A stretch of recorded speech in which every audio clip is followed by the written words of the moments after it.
Okay,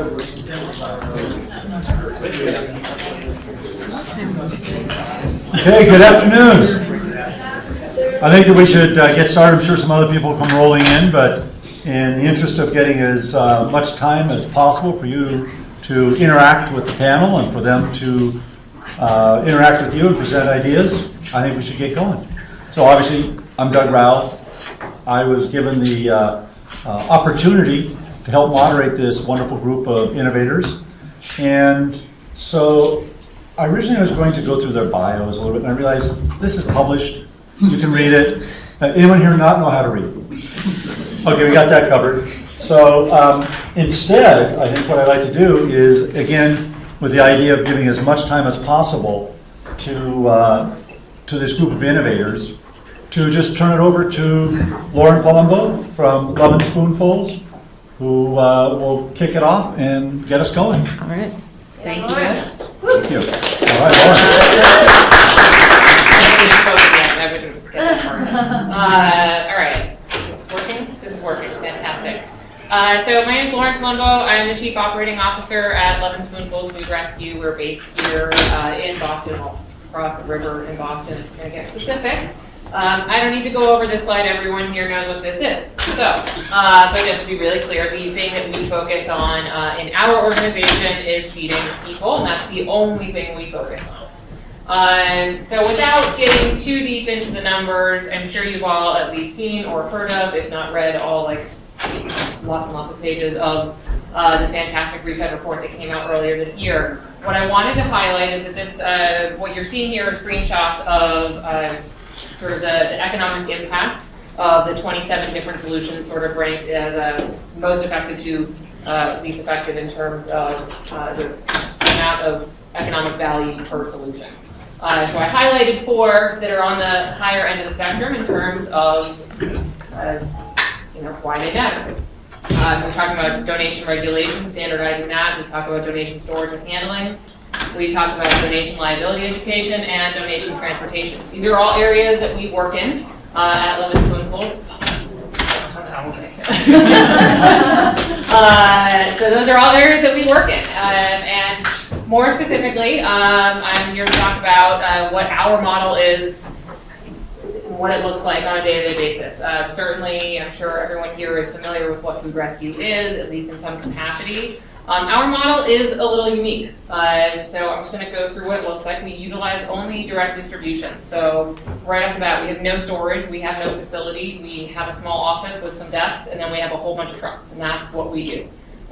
We are not a food bank, we don't reprocess things, we specifically just distribute. So we are working throughout Greater Boston. So if you're not from Massachusetts, but if you want to look at a map, basically look at the 95-128 corridor, which is sort of a semicircle around the city of Boston. We work kind of within that area. We refer to that as our Greater Boston region. We have 5 trucks on the road in that area. We also have 1 truck on the road in Metro West, which is sort of within the next mirroring highway out, which is 495. The donors that we work with are primarily retail stores as well as farmers and farmers markets. We work with Whole Foods, Hannaford, Trader Joe's, Wegmans, Roach Brothers, a lot of the large shelf retailers here in the region. And then obviously during the growing season, which is a little bit shorter here in Massachusetts and other parts of the country, we're working with a bunch of farms and farmers markets as well.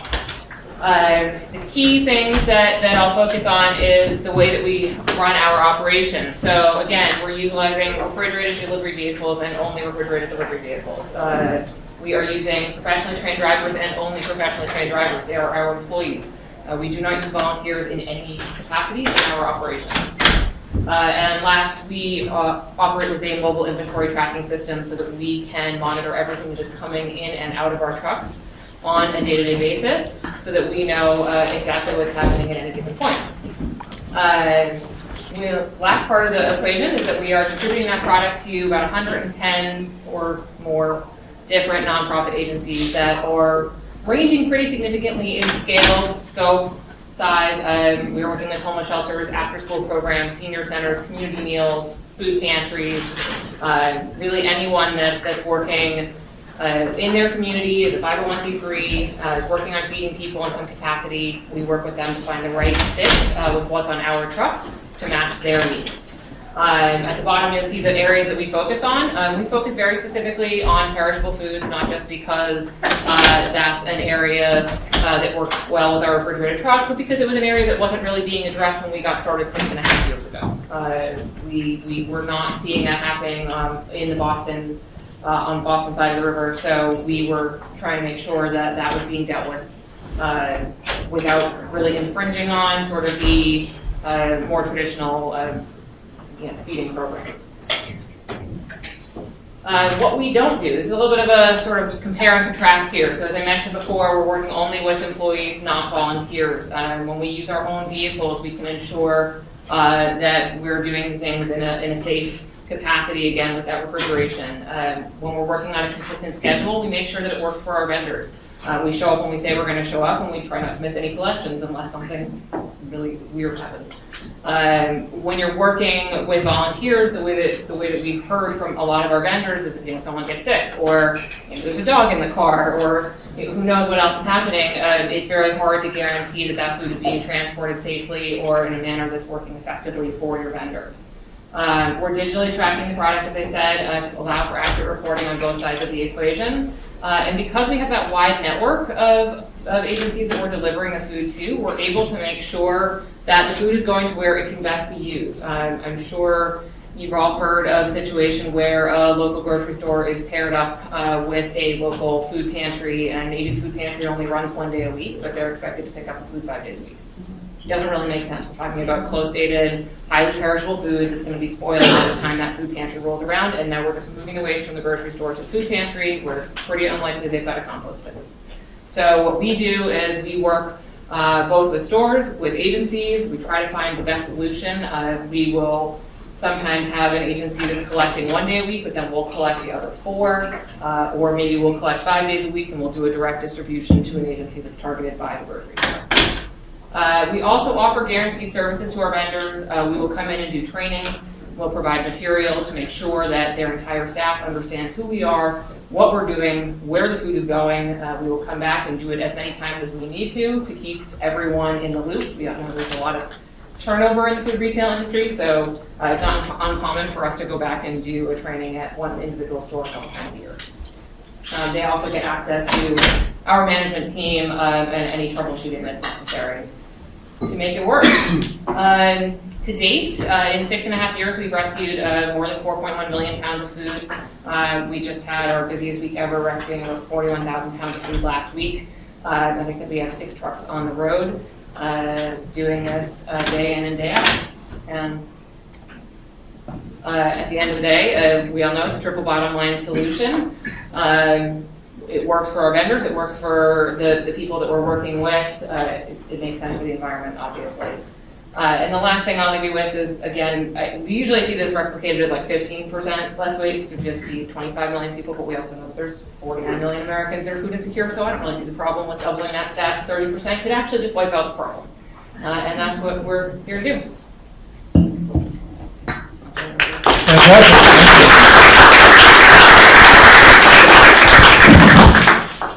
So next will be Ricky Achtenfeller, who is the co-founder and CEO of Spoiler Alert.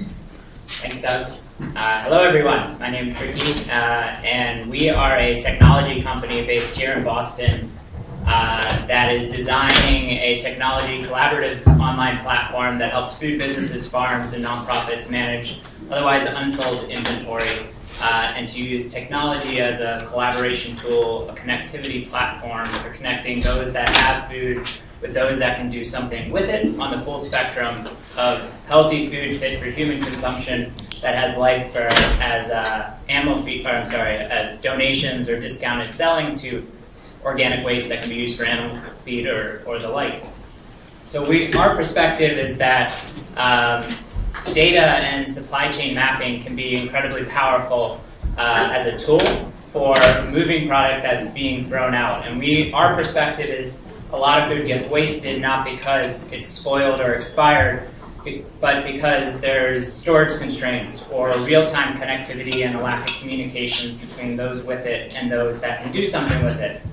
And on top of that, we think that businesses should be empowered to take a more holistic approach to how they look at wasted food, and that oftentimes less sophisticated organizations aren't trying to bucket in one and optimizing for one bucket, but not giving themselves the ability to react in real time to the shifting nature and quality of food. And what we find happens is the perception is that food waste or wasted food is that white line, that it's stable and you optimize around it, but that green line is from one of our largest partners, which shows their waste generation on a weekly basis. And what you see is it's variable. And many times the waste that occurs is because businesses don't have that real-time responsiveness for these variable fluctuations.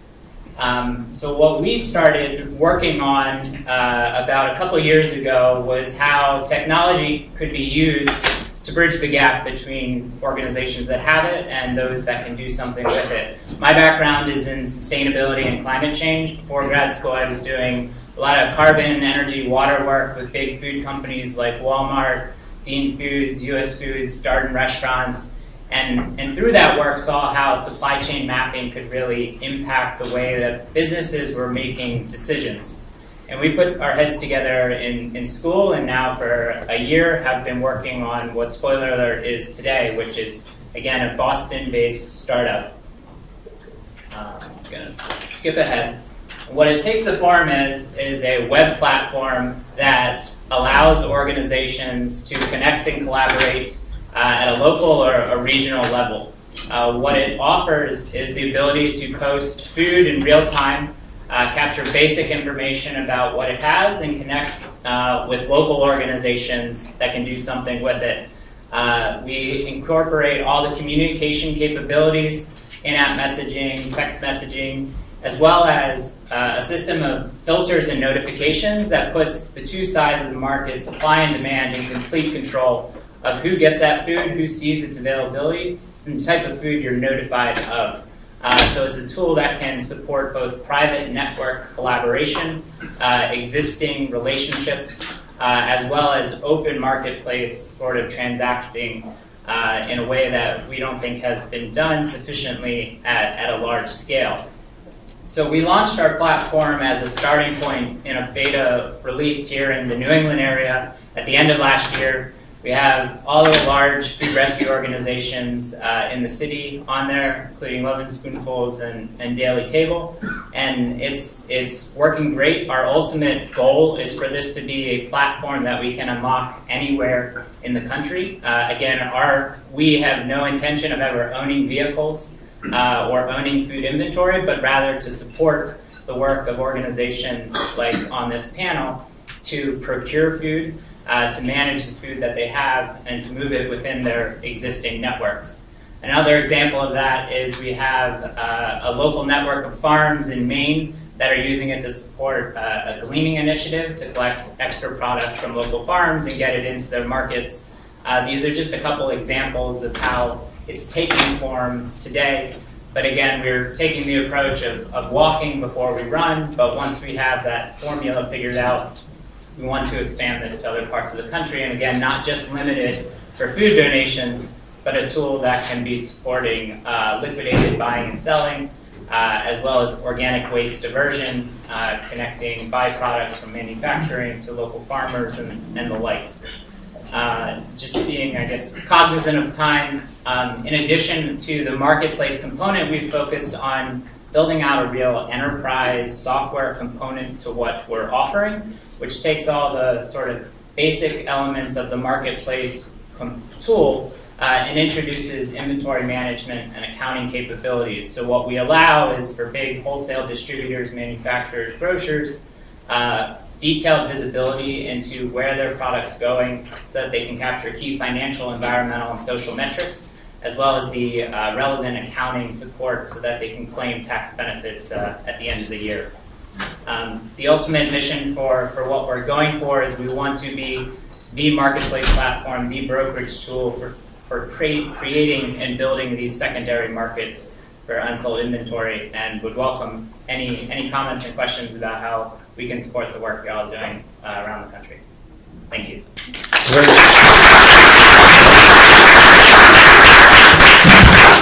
Thank you, Dana Frace from, this is founder and director of Food Shift. Yes. Where is this? Yeah? Do I need it? Why don't you ask? Do I need to use the microphone, or is this good? Okay, great. And want to say hello and honor my parents who are sitting here, came down from Maine. Thank you. For me, the paradox of wasted food and hunger started in college when I saw so much waste happening on my college campus. And I decided that I was going to eat the food myself. That didn't work out so well, gained about 25 pounds, and decided to start a food recovery group on campus instead. That flourished, but then eventually fell apart. And that's when I began to question the all-volunteer charity model. Is it sustainable? Is it the most effective way to permanently eradicate hunger and wasted food? And if not, what can we do to be more efficient, more effective, and more sustainable? And how do we also make sure that our food recovery efforts are actually benefiting the underserved communities that we're working so hard to benefit? These are some of the questions that Food Shift has been asking since our launch in 2012. We're based in Oakland, California, and we're a combination think tank, innovator, and social enterprise. There's a problem with our current food recovery system. We have 40% of all the food produced in this country is being wasted, and we have 48 million Americans who are still food insecure. Well, we have all these amazing food recovery efforts out there, almost 50,000 of these efforts. So something's not working. We haven't actually figured out how to solve the problems, and we can't keep doing the same thing and expecting different results. There's a few key challenges I want to highlight that I think need some critical innovation in our space. And the first is infrastructure. Our sector is vastly undercapitalized. We need critical infrastructure, including refrigeration, storage space, vehicles, staff. And because we're primarily charity models, we don't have the resources to adequately resource our operations. Just to give you a few examples. In Oakland alone, there's one food assistance center that lost about half of its food because they had a volunteer driver who was driving 40 hours a week who all of a sudden had to quit. There's another location that has a line around the block every single day, but they don't have refrigeration, so they can't provide any food other than processed food and mostly bread. There's another agency that seriously had a truck sitting in their parking lot, but they didn't have the money to invest in repairs and registration for that vehicle. This is a huge challenge for our space. Distribution is also a really big challenge. We talk about food recovery, and in my mind, there's these three components to it. There's the food donation, so we have to get the businesses to donate food, which has its own challenges. We have to recover the food, which is hard work, as you know, and has all these logistical and safety challenges. But then we also have to make sure that the food is actually getting eaten. That's the goal, right, if we're trying to feed people. And there's a lack of accountability in that third space. We can tabulate that 1 million pounds of food have been recovered, but is it actually getting eaten at the other end? It's really interesting to hear both of you talk about some of those challenges with variability in what's available and that kind of feast and famine cycle that so many of these groups face, where one day you get a whole pallet of cream cheese and grapefruits, and then you might not get anything for the next week, or you can't manage all that. So that leads to waste within the food assistance space. There's another problem, or challenge within the distribution space, is that these traditional models of food assistance, soup kitchens, food pantries, are not actually the way that people want to be fed. There is not a level of dignity when someone goes to a soup kitchen or a pantry. And if we truly care about meeting the needs of our underserved communities, we need to be asking ourselves some tougher questions around how can we better meet the needs of these communities. I'm really grateful that during this conversation this week, we're starting to talk about that waste that's actually happening at the soup kitchen pantry level, because I think that's where we really need some additional accountability. And then there's nutrition. We know we need to step up our game on nutrition. When we feed unhealthy, overly processed foods to communities who are already struggling in a variety of ways, we're just adding fuel to the fire of these diet-related diseases like obesity and heart disease. So my main point is that our traditional charity model in food recovery is actually really hurting us, because we're constantly having to scramble for resources to do our basic job. And we don't have the space for the necessary collaboration and innovation that's really needed to make some changes in these realms of nutrition, infrastructure, and distribution. But the good news is it doesn't have to be this way. The impact that we're having is huge, and we all know that. The impact that we're having on the environment, on public health, we're saving businesses and municipalities an incredible amount of money. And I'm curious, Lauren, if you're charging businesses for the services you're providing. Not at this time. Would love to talk more about that, because when you describe what you're doing, to me it sounds like consulting, like you are providing a service. So I'm really interested in talking about how we can professionalize food recovery and move food recovery from this charity-based sector that has a lot of limitations because of that, to one that's really acknowledging the true value of the work that we're providing in all these different realms. When we're creating all this value, why are we doing it for free? Businesses pay for waste disposal, they pay for recycling removal, they pay for trash removal.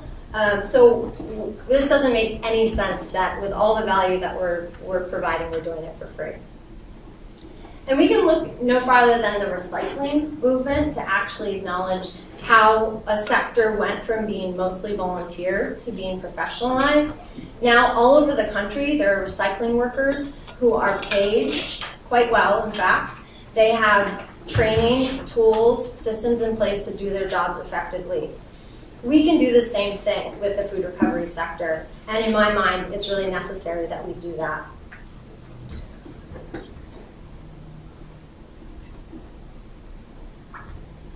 So, these challenges that I mentioned and this realization that we need to come up with financially sustainable models is what has led FoodShift to launch the Alameda Kitchen. How many people have heard of DC Central Kitchen or LA Kitchen? Amazing, right? I think there's almost every entrepreneur that I know in this space has been inspired by Robert Egger or being inspired by DC Central Kitchen. So on Friday night, before I hopped on a plane to get here, we launched the Alameda Kitchen. This is outside the Bay Area, outside Oakland, and we put aprons over the head of 4 people who are now employed by FoodShift, who will be getting a wage to work in the kitchen to help us process surplus food that would otherwise be tossed out from farms, grocery stores, and Perfect Produce is one of our donors. And we're making products that we can sell to senior centers, to grocery stores, to schools, and the revenue allows us to invest back in the program. So this is just one example of a model that is generating revenue, that is maximizing value of food, and that's also moving beyond just looking at food as nutrition, but looking at food as a tool for empowerment that can really uplift and educate. We can be doing so much more with food. So my final comment that I'm sure you're getting at this point is that we really have an opportunity. This is a moment. This room of people is powerful. This conference is incredible. We have come so far in the last 4 or 5 years. We've been moving mountains of food. We have taken this issue from not even being on the map to now being on the national stage. But we really need to step up our game. And there's a few ways that I think it's really important that we create revolutionary change in this sector. We need to think about the problem in new ways. We need to really acknowledge the full value of our work. And we need to work collectively as a movement and not just as individual organizations. So I'm really excited to talk about shifting this sector from one that's charity to one that's paid and compensated for its work. So let's do this together. Excited to talk with you more about it. Thank you.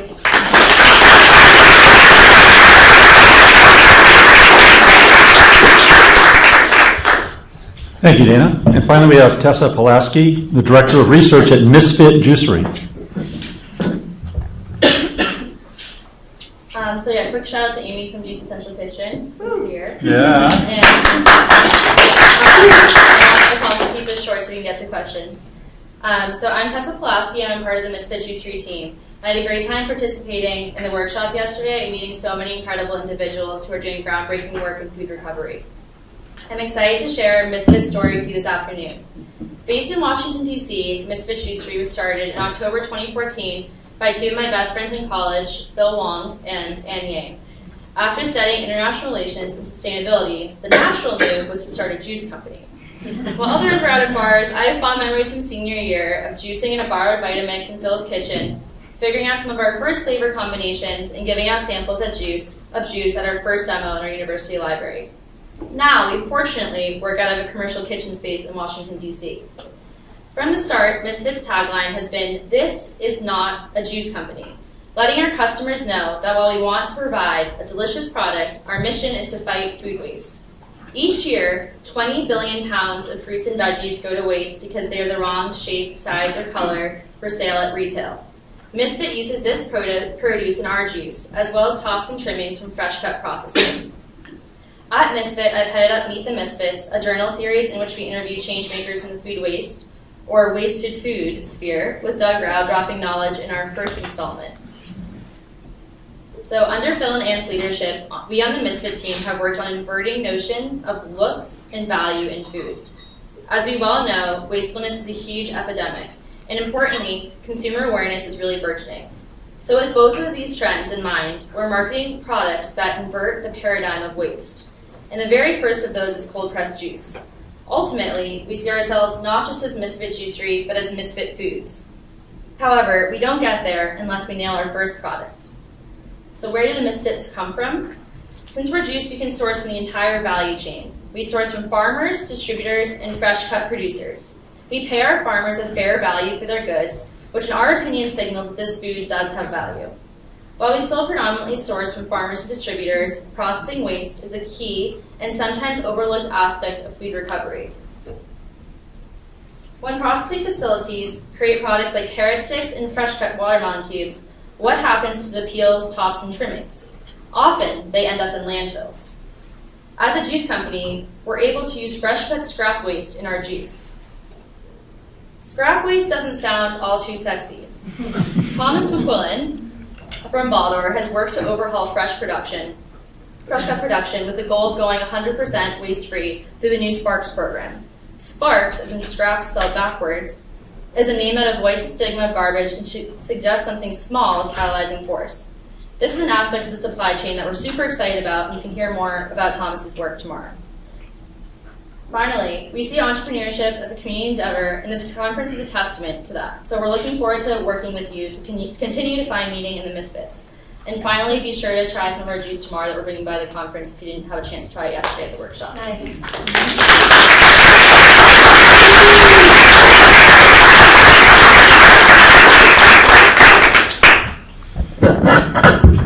Thank you to each of you. So this is about innovation in food recovery, and I think that each of you have demonstrated a different aspect. There are some questions that sort of, I think, run through all of this that have been raised in various ways throughout the, food recovery, wasted food, and or hunger, which is, are you scalable? And what are your barriers? What are your key obstacles to successfully scaling and having impact? So who'd like to start tackling with that? Love to know how each of you would think about that. Sure. I'm happy to start. So we actually just got to find an answer to that question. We've been operating in the greater Boston area for 6.5 years, and about a year ago we were actually approached by some funders out in Metro West Massachusetts, so not terribly far outside of what we refer to as greater Boston, but far enough out that I'm not sending a truck out of Boston every day out to Holliston. So we worked with those funders to determine what it would cost to put a truck and a driver on the road in the communities of Metro West. And we spent a few months researching what that would look like. How do we adapt our existing Greater Boston model for a new set of communities that are slightly different in terms of geography, different in terms of diversity and needs, the types of agencies that needed support. But we did it, and we put the truck on the road April 1, and things have thankfully been running very smoothly now that we're 3 months in. And we're excited because I think it shows what we always suspected, but now we have the proof that this is a scalable and adaptable model. Food is going to waste in retailers across the country. The logistics will look a little bit different depending on whether it's a more rural or more urban area, and certainly that needs to be accounted for. But so long as there is food going to waste, there are also going to be people in need, and so it's just a matter of finding the resources to connect those pieces of the puzzle, and it is definitely scalable. But to the counterpoint of that, the main hurdle is funding. Yeah, So. Great. Our perspective is that because we're technology, we could scale quite easily, and if we wanted to unlock, spoiler alert, anywhere in the country tomorrow, we could.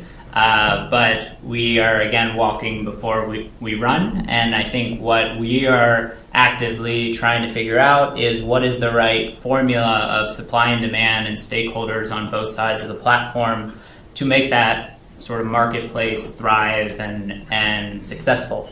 And we're learning a lot here in Boston, but certainly in order for us to go to Austin or San Diego or any other great city where this is working, we need people on the ground that are doing this work, the nonprofits, the suppliers, the commissaries, all those different stakeholders. And that's really, we will be successful if everyone at this conference and everything they're working on is successful.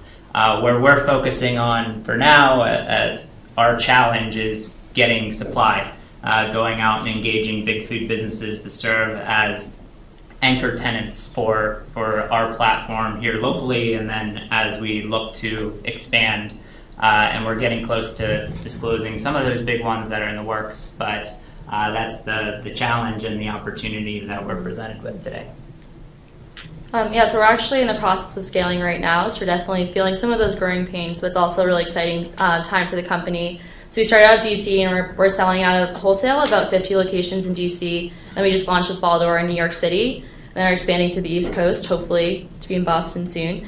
But I think that right now we are having fewer issues with sourcing, and then more, we're just kind of pacing our growth with operations and sales, keeping those at the same pace, and then also just making sure that we're getting enough product out and not overproducing, obviously. But I think that the variability is definitely there, but our supply chain is diverse enough, especially with the fresh cut product, that we have pretty good availability to product. Food Shift at this point just passed the 10-person on our team mark, which is really exciting because about a year ago we were 2. So it's been a lot of growth in the past year, and it's really exciting.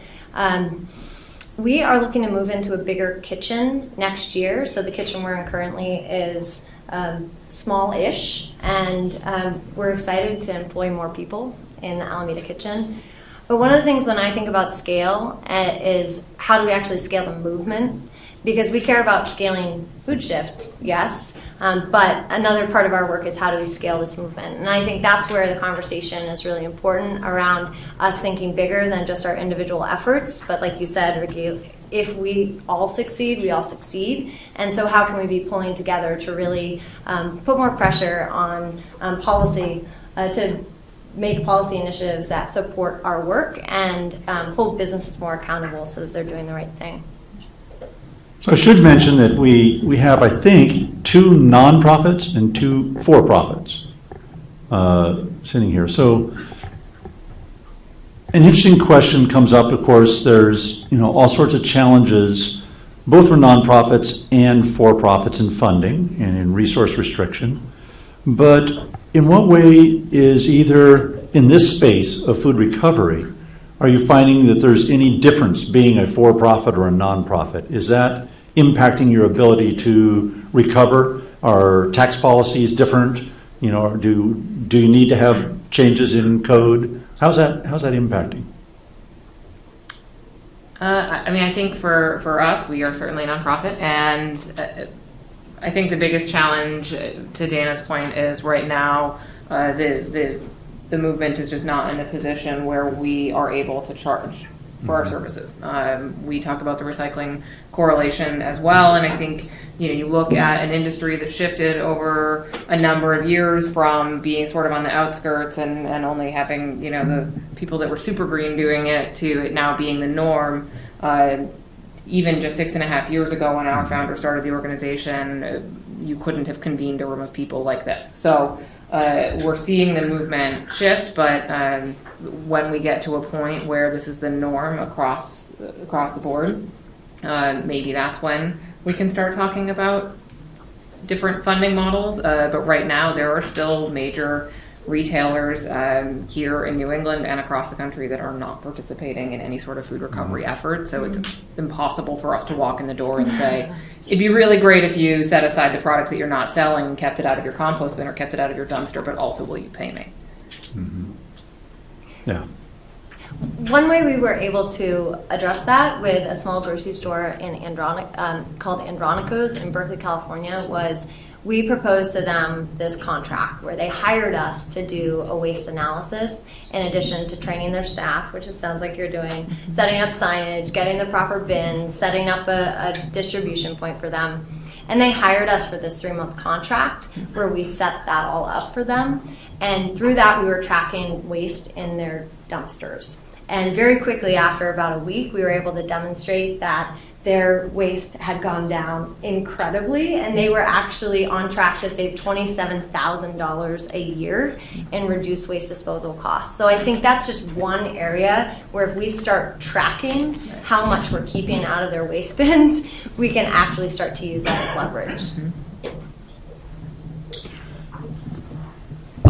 I'll just add, we took the for-profit route, though I will say we are a no-profit company.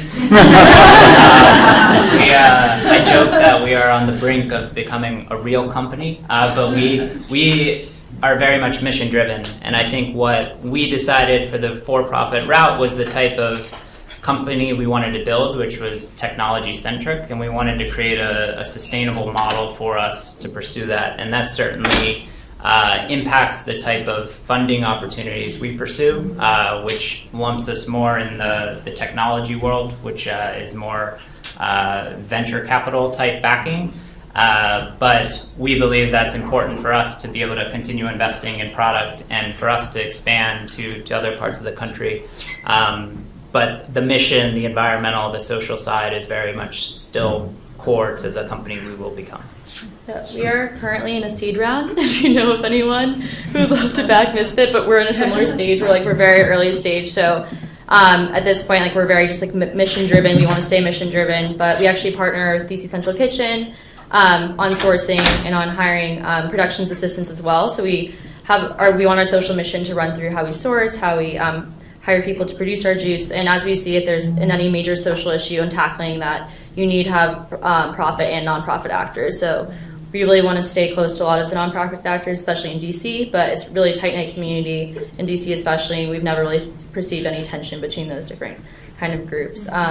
Also going off the tax question, for the first time ever, I think in the workshop, I had heard the suggestion of implementing policy for tax breaks, even if it's a for-profit company, but if you have some kind of environmental offset, which I thought was interesting. But I don't know if there's any kind of traction on that, but that was the first I'd ever heard of that. So let me ask you guys something that I often think about was, how sustainable can these models be if there's not some income stream? In the sense that funder fatigue sets in eventually, or you have the vagaries of without revenue. I know that, Lauren, you're talking about not right now we're charging for this, and part of it is probably because the tax code and or Feeding America's rules based on the tax code wouldn't allow you to charge. So if that tax code were changed, would you charge? Do you feel there's a moral obligation not to, or do you feel it's more adhering at this point to the realities of the tax code and, Feeding America's rules? I would say I feel there's more of a moral obligation to charge, but at the end of the day, we are a service provider. We are no different than waste management. We're no different than a recycling hauler or a compost hauler, but we do not get paid. Again, I think it's a little bit of a timing issue. I just think we're just not there yet, but my hope is that we will be there, sooner rather than later. Certainly, tax codes are a big piece of that, and I think just the conversation changing will help as well. So let me ask one more question for you, Lauren, if I could. That you show up at a grocer, and grocers, of course, would never do this, the ones you're dealing with, but there might be some grocers in America that would notice that they can get an enhanced deduction for giving you stuff that isn't fit to, fit to feed. Exactly. And so what do you do in those circumstances, one? And then two, I know you just said you're a waste management company, but are you? You don't haul stuff to the dump. Right. So, what do you do when they give you stuff that, it's really questionable, they shouldn't have given you? So we may be, hopefully we're not, but we may be a bit of an outlier on this one. We won't put anything on our truck if it's not edible. So we've definitely had some arguments with some stores and some vendors. Our drivers are ServSafe certified. They are trained in proper food safety handling, and they sort through the product before it goes onto our vehicles. It might mean taking an extra 5 or 10 minutes on that store's loading dock, but to us it's worth it. This is about providing food that is actually usable and edible to the communities that we're serving, not just moving the trash off of their dock. So our drivers are actually instructed to take that product out of the bins or set that box aside, address that issue with the receiver at the store and say, hey, listen, I can't take these berries, they're moldy, sorry. And then it's on the store to choose the proper disposal tactic. Hopefully they have a compost bin or some other solution in place that prevents it from going to the landfill. But we keep our foot firmly. Well, first of all, kudos to you guys for doing something which might otherwise, someone might be timid and saying, I don't want to rock the boat with this retailer, so I'll take that little bit of extra, And I've had conversations with retailers sort of challenging them to say, we look at the Good Samaritan Act, it says, in good faith. I don't think you can, in good faith, donate a box of moldy food. But yet there are many organizations that will happily pick it up and then just dispose of it on their own end. We are just simply not willing to do that. Great. Well, Ricky, if I could ask you, I noticed, it caught to my ears that I think a couple of years ago, when you and Emily started talking about that, I think you were referring things as an app, or maybe I just thought you were. But I noticed you didn't refer to app. You very specifically said platform and web platform. Did you educate us a bit on what you think that distinction is? Because everybody in the world thinks about apps now, right? So what is that distinction? Yeah, our perspective on app is that, at least in the context of mobile app, there's a benefit of a mobile app when you're on the go, and the people who are using it want that phone-based access. And what we learned from our pilot 2 years ago with Daily Table and others was our users, the people who were actually responsible for making decisions about procuring food or moving food, were not the truck drivers. They were not the people at the loading docks. They were people behind computers, taking phone calls, responding to these inquiries. And we thought the better use case for them would be a web-based platform, but also the data and the sort of enterprise pursuit positions this more as a management tool. And for that reason, we've moved away from the app world, though our product is certainly usable on a mobile device. But we see part of what we're building not just as a connectivity tool, but a decision-making tool in line with other business-type products, whether that's QuickBooks or those types of tools. And that's sort of the shift we've made with our thinking. All right.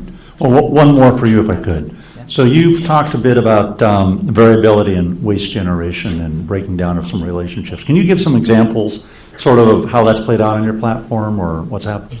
Yeah, I think a couple to highlight. We had one instance where a distributor had 5,000 pounds of frozen strawberries that a customer rejected and did not have an outlet for it, and put it on our platform, and within 9.5 minutes our friends at Food for Free claimed 4,000 of those pounds and actually took them to your store, Daily Table, and turned them into strawberry smoothies. The rest of that was then claimed by a local YMCA who turned it into jams as part of a teaching class in East Boston. So that's an example of where a customer backed out of product. Another example is where, in some cases, nonprofits become very large suppliers on our platform. And there are instances when nonprofits get too much product that they can't handle and actually don't know what to do with it and become waste generators themselves.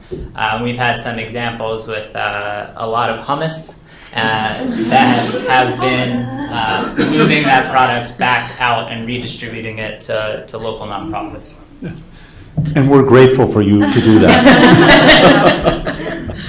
Thank you. Tessa, so Misfit, interesting name. How'd you guys come across that? Because there's we've heard Imperfect produce, we know Inglorious fruits and vegetables from Carrefour in France and others. One, how'd you come across that name? And then second, is there going to be any branding confusion if one of these names basically becomes the standard and now you're something else? Yeah, so for the first question, we definitely wanted to communicate that the product is different but not inferior in any way. And we also want to be really a universal brand, and in many ways, like, everyone has felt like a misfit in some kind of way. So we also wanted to be a brand that you could relate to in that way. But we like Imperfect, we like all the other qualifiers for these fruits and veggies. So it's an interesting second question, but I don't perceive that as being an issue so far, but maybe if we're ever to get to that point, I think we could still hold on to misfit, hopefully, but also we throw in imperfect in other words as well. So it's not like just that one word we use, but that's kind of the background behind misfit. Okay. And you obviously have formed this great relationship with Thomas and Baldor, which is a great example, I think, of partnerships to synergistic benefit. So would you need to form that same sort of partnership elsewhere to scale, or is that just a particular added benefit? I think for now there's still a lot of room to grow within our relationship with Baldor because it's still such an early stage. But and in terms of the scale of fresh cut production waste, there's a lot of room to grow within that. And Thomas will maybe speak to the whole program more tomorrow. But I think that relationships have been really fundamental to how Misfit has grown at this point, and it's something that we'll continue to cherish and really value in terms of our business development, but also just our personal development within the company. So I do think that's really a key to growing our relationships and to growing the brand in the company as well. Great. Well, Dana, you in your talk, it was very interesting. You sort of went small, large. I mean, from the sense of the big picture of, food recovery as a nation, and then down to Alameda Kitchen and what you did in Andronicos and stuff like that. So how do you actually do that dance? How do you see traditional food recovery and the innovation you're trying to make in that and your role? Yeah, I think it's essential. I mean, the way we do our work is we do about 49% on the local, like investing in our own innovative models that we are testing and piloting and have the ability to share more broadly. And then 51% has to be on how are we actually going to shift the system, because otherwise those smaller initiatives are not actually going to make the meaningful change that we want to. And so that's kind of how we split our work internally. And we're really focused now on shifting our attention to working with local governments like Alameda County, San Francisco, Santa Clara County. We did some work reporting on the major gaps and challenges in the food recovery space there. We wrote a report for them. And a victory from that is that they actually hired a full-time 3-year food rescue coordination team to actually start analyzing some of the challenges in the region, coming up with some solutions, and then executing on those. So that's a really cool outcome of some of that work. So working both locally, but also trying to come up with these models and collaborative kind of efforts that are looking at more of the national system more broadly. Super. Well, love to open it up for questions for the panel. Yes. So I love this whole concept of, I think you said, professionalizing food recovery, which is just so wonderful. And I work for the Vermont Food Bank, so it's total nonprofit.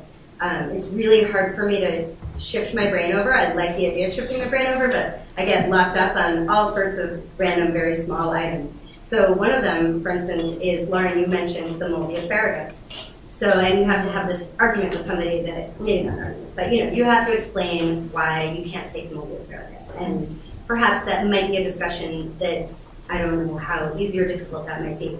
For me, my immediate argument right away on the front end when I'm doing all of my training is to say, or to remind them that this is built into your overhead. You already have money set aside for waste. So the people that I'm giving it to are nonprofits. So don't put it in their overhead. It's just not the right thing to do. Right. So that's a really easy conversation for me to have because I'm a nonprofit. But if I were to not be a nonprofit, how would I have that conversation? How could I shift it? I don't necessarily think that a food recovery service sector has to be a for-profit. I think there's a lot of different models that it could take.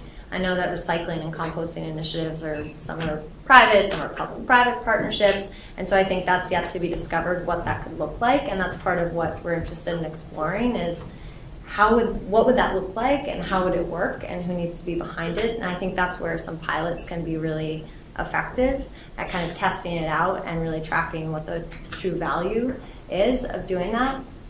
I see what you're saying about the challenges though. Tom? I add something to that conversation, just that, this concept of a professional food running organization that's for profit. Another thing that potentially could solve is this incredible inefficiency that comes out of the volunteer food pantry.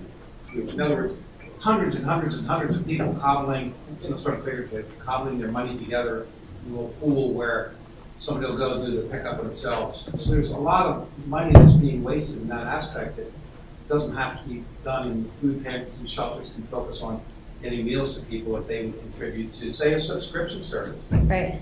$50 a month will get you 10 deliveries of 10 pounds of food, something like that, or 4 pounds of food. Right. I think that demand side needs to be explored because of the benefit it provides all the pantry people who are struggling with examples like you gave, somebody showing up with a dog in their car. Yeah, I think the economic opportunities for-profit, certified running business is real, and I'm going to keep chipping away at that to try to see where that seed falls. And I think it'd be good if we, as you did, Tom, share where you're from. EPA Region 3. Yep, thank you. Sorry. I have a question about the voice of actually the consumers on the other end of who's getting the food that's being recovered. And at what point do we engage them in the conversation? Because the whole issue I think about is dignity, and so we have this variability, and so does that mean people are eating 1 million strawberries one week and 100 tomatoes the next week? And how do we shift the conversation about changing the whole food system delivery so that there's equity in the food system delivery, not that, oh, we have all this wasted food, let's give it to the poor people. So I'm interested if any of you, as part of your work in food recovery, think about that, about whose plate is it going on and what does it look like, and why, because I can go to the grocery store, why does my plate get to look one way, but your plate, because you're on food stamps or go to the food bank, has to look different. So I'm curious as to how you guys use that in terms of your model. And So in our situation, our team members are actually responsible for really building and fostering the relationships with the agencies that we're delivering to. We don't just show up and deliver food. We show up, we have the partner from the agency come out to the vehicle to see what's available, and it's much more of a shopping experience, if you will, than here you go, here's the delivery. Again, we're really, first and foremost, we're a food waste agency, so feeding people is like really the fantastic side effect of what we're doing, but our goal is to prevent that food from going to waste. So we're not going to deliver 3 cases of bananas to a domestic violence shelter that's serving 8 women and their children. It's just too much food. In addition to that, our team members understand how many people are they serving, what are the ethnic backgrounds of the people that they're serving. Our drivers know like really crazy things like we work with the Natick Service Council, which runs a food pantry out in the city of Natick or town of Natick in Metro West, and we make a delivery there on Fridays, and the driver on that route knows that their clients love watermelon, and so if he has watermelon on the truck, he saves it for that agency. It's things like that where we try to put the personal touch onto really being a customer service focused group that is directing the food to where it can be best used. That said, one of the people that works on the operations team with me in the office spent a few years on the road as a driver before coming off the road, and she saw firsthand agencies that maybe were hesitant to accept kale because they didn't know what to do with it, or they felt that their clients didn't know what to do with it. So we built out an educational program where we provide translated recipe cards that have simple information about a product, how to prepare it, how to store it, an easy recipe that is adaptable and usable no matter sort of what your background is, and then we have them translated into the languages of the pantry clients, and we distribute them on a quarterly basis so that people know what to do with the product we're delivering. I guess I was thinking more about kind of eliminating the pantry model. How do we move away from that kind of model where, because we think of our customers when we're doing food recovery thing as the pantries, but really the person that we're customer in the end is whose plate it's going to be on. And I guess I don't know where that comes into the conversation, because it's almost like two things are meeting in the middle. Anyway, it's a totally valid question. I'm just not sure it's one that I can answer. I'm just curious. But it's a great question. This is a panel for innovations in food recovery. Right. I think you should moderate the next panel on innovations in, food for the consumer. But I almost feel like we have to have a way that we all talk, because otherwise the food recovery brings it to a place that might be the easiest place, might be the most currently developed place. And so I sort of think when you think about, if we really want to think about innovation for recovery, we also have to think about both sides of that. Yeah. Because otherwise the innovation goes to a certain point. Yeah. Anyway. I think all of you know my bias already. Again, that last mile, as I call it, which is to the customer in a dignified manner. I will say that certainly in the year plus that we've been recovering food and working with recovery food agencies, although things come in and out of cycle, like a lot of watermelons, that there's such in the law of large numbers, such a plenitude of other product. And it's not like, this week you only eat watermelon, next week you only eat asparagus. There's a plenitude of product. And it's then just a question for us, certainly, and I imagine, the others speak that it's how do you best utilize that in a way that makes it attractive and approachable for the user. And by the way, Tessa, do you have that sort of seasonal variability? It's like you can have a ton of watermelon juice in August, and So actually, an interesting story. We actually had a farmer we work with who had a huge overage of strawberries one summer. So we were able to freeze them and then use that as a flavor. It basically carried us through the spring. So we try to be kind of flexible with our sourcing, and then working with Baldor. Those products are more tropical stuff. Or we're using carrot sticks right now, which are kind of available all year, which takes away a bit from the local aspect. But our key mission right now is just to reduce food waste. So we're pretty flexible with that. And let's see, Gary? Thank you. No, actually, you asked a question that was not easily answered, which is how do you scale something? And I was listening to Dana, and I've been working with her for a while. She's got a great idea, and she sort of fumbled her way to getting to this point, as did Robert Edgar, Mike McCormick, and many of us. And I realized that, and I'm just throwing this out, but really what's missing, everybody here is probably an accident in terms of where they've shown up. Nobody planned to be in food recovery. They found themselves there. Nobody was trained for it. And maybe the time has come to find a way to actually create a college, a way for people to be trained to be a Dana, to be a Robert Edgar, so they can go into their community, in their town, and they can do what that town or community needs, rather than fumble their way through it like we all have. To land boots on the ground and know where to start in terms of the business model that Dana's talking about, in terms of the other pieces you need. I love that idea, Gary, and I know we've talked about it, and I think it's super cool, and I think we need more kind of educators, more of us who've created our business plans or our models to then be teaching the next folks to be able to do that in their communities, capturing more of the models. That's how to scale it. Yeah. Yeah, I mean, just a quick shout out, we have the Campus Kitchens project, which that was me. That's what I did. That's how I kind of was trained in it, because I went to Wake Forest and I was at Campus Kitchens and I learned how to do food recovery, and now it's my job. And that's a thing that's actually starting to happen. It's Right. really, really cool. Yeah. So it's starting. Thank you. Yes. Tessa, your juice, what are you doing about a date? Sell by. So our juice is not a raw product, so we use HPP, which is like a high pressure processing, so it has a 30-day shelf life. Because that's the worst thing, obviously, is by creating juice and then having not have a good shelf life. And also we also have an excess product of pulp. And so we're looking for alternative uses for the pulp, but we're currently working with Compost Cap in DC to use all that pulp for urban gardens and farms in DC. So what's your code date say? Sell by Best Buy Phil.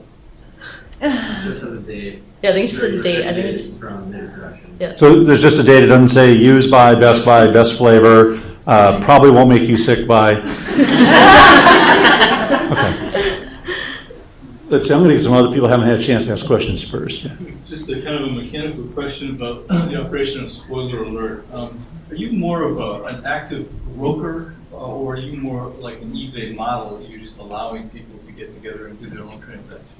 Yeah, today we are more of the eBay, where it's businesses and nonprofits create their own relationships. We're not standing in the way or facilitating any of those. As we're starting to think about our growth, we see that there's an opportunity for a more of a brokerage model to be involved. And an example of that is we were approached last week from a fish processor who has 1,000 pounds a day of fish heads and fish tails that they've tasked us with finding a solution for. So first off, if anyone wants to do business, let me know. But I think there's a role for the brokerage world to be involved in this, and that variability is one thing, but regular reliance or diversion of waste is another, and I think that's where the relationship building place comes in. Tom? Well, good, I get a second shot, thank you. So I'm sitting here with two of my colleagues, Jonathan Deutsch at Drexel University, and the director of Drexel Food Lab, and Glenn Bergman, who's the executive director of Phil Abundance, which is the Feeding America affiliate in Philadelphia. And I just got my hands on their brand new off-the-shelf product called Rescued Relish. That name has changed. This is all surplus produce in here. It's been pickled by the Bryan Street Picklery. It has picklery and then Phil Abundance on the label. Phil Abundance story is right here. You buy this, a donation goes to Phil Abundance. Ingredients here, recipes developed by Drexel Food Lab. So this is like a major collaborative. And you know what? It kind of gets to your comment over there about this rescue, recovery. Those words eventually, I don't think are going to be in the vernacular, because this can't go this way if we get away from it. This can be sold, hopefully, at a price point that's competitive. There would be a program for drugstore that meets the purchasing requirements of the lesson. But my hope is that the same product is something you pay ridiculous amounts of money for. A ribbon around it too. Yeah. And I think that, we saw the same thing with white flour. It used to be rich people ate white bread and poor people ate brown bread, and then all the poor people said we want to eat like rich people, and now we're trying, And so I think part of, destigmatizing surplus food or food waste is having people love a really delicious product and sort of embrace its provenance. Glenn? Well, so we have a kitchen which we are not producing yet, that type of product, but we're going to go in that direction. We're going to talk about it tomorrow. But it is definitely changing the way food banks, I think, are going to operate, which is that, I think he's right, this product could sell at a co-op shelf or at a high-end shelf for a regular retail price. And the product was just pulled off of our shelves and turned into a product. We use a co-packer just to get it done quickly and also to cover some of the other things that we don't know about yet, which are the legal issues about packing and selling things. So we still have to learn that. But to your point about an education, which we still need also, is that Jonathan at Drexel, they are starting to do this training program to help people learn at a school level, at a college level, this whole issue that we're discussing today. So it is nice to have that, I think. And it's very exciting. I mean, it changes the whole paradigm of the industry, which is just very exciting to see. I was going to just share, some of you were here yesterday where we shared the story of La Soup. We're in Cincinnati, and our mission was, I jumped in as a chef, so I have 30 years experience in a high-end catering field and saw the ridiculous waste in that, but I'm very connected to all the chefs in our city. And what we saw very early on was, like you said, the ridiculous strawberries or the ridiculous, like, why is all this cauliflower? This is the month of the cauliflower. I don't know, but we're getting boatloads of cauliflower that we rescue. So we give it to the other chefs. We call it our Chef's Bucket Brigade. And we ask them to produce nutritious, fun, different, kid-friendly, some not so kid-friendly. That's pretty much the only thing I ask, is that if you think a kid will eat it, let us know. If you don't, it's okay. We'll find the right home for it. And then we freeze it and distribute it to both pantries, both to schools, both to health clinics. We just kind of try to match it up, and it's been really interesting to see what do you do with all this food when it does come in these huge waves. I mean, I think every chef in the city dreaded the radish. Like, there isn't anybody that wanted radishes. It was like, please, I'll take anything but no radishes. So I think the chefs can be a really key answer and an involvement in a fun, different way of looking at food, because they put, the two, I call them my burly friends, big monster guys that I reached out to, and it all happened happenstancely, like so many things do, but I injured myself, couldn't process the food for, I don't know, it was probably only 2 weeks, but it was a 1,600-pound delivery that week that I was looking at all this produce. We take it to the pantries, but we also recognize that, if they only have 30 clients, like you said, you can't bring them a case of bananas, you bring them what they need, but you still have so much more left. But who better to handle the food in a Board of Health approved kitchen with ServSafe already in place than the chefs, who can then create. And the next step that we're trying, and it's going to be on the local level, and I've spoken to a few people here on the legal level, of establishing a soup kitchen, soup restaurant. Soup window is the only way I want to do it, because I don't want to go back into the restaurant world. But just a window where people, in the downtown area who are shopping or working and want a quick lunch can grab a bowl and do the donate if you can. So if you're hungry, you can get a bowl. If you just want to go back to the office and eat, you get a bowl, and you give us money if you have it, and if you don't. But I think the chef community is an underutilized source right now, and we are asked every day as a chef, can I have a gift certificate to this? Will you do a free benefit here? Will you do this? And the interesting thing I found is the staff of the kitchens do not look at it as a hardship. If you work in a restaurant, you know that there's always a little window there that you don't have anything to do. And you have people that you have to train how to slice, chop, dice consistently, but you don't want to use your good product that you just spent money on. So now you have cucumbers and carrots and mushrooms that they can practice their knife skills with. The new members of this, of your team, I've been amazed at the amount of food and the amount of passion that comes out of the kitchens of being part of this project with us. And I think every city, that's how we intend to scale it, is to sell it to other cities, saying, find the voice. Dan Barber was the voice, but I mean, now that I'm on this and in this pool, it's like, okay, on Wall Street Journal was Mario, Vitale. No, Massimo Bottura, Uh-huh. who said the end of hunger can only be solved by chefs. And I truly believe that, that's a source.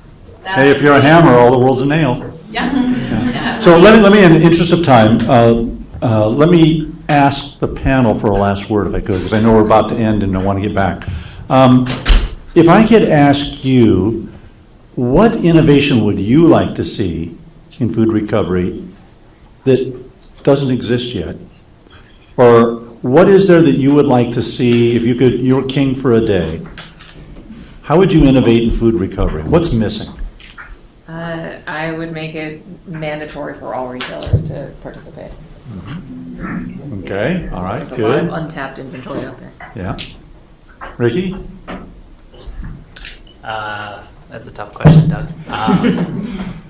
I think I would love to see a successful model where food recovery is treated as a paid service, and some big retailers or stakeholders to get behind that model.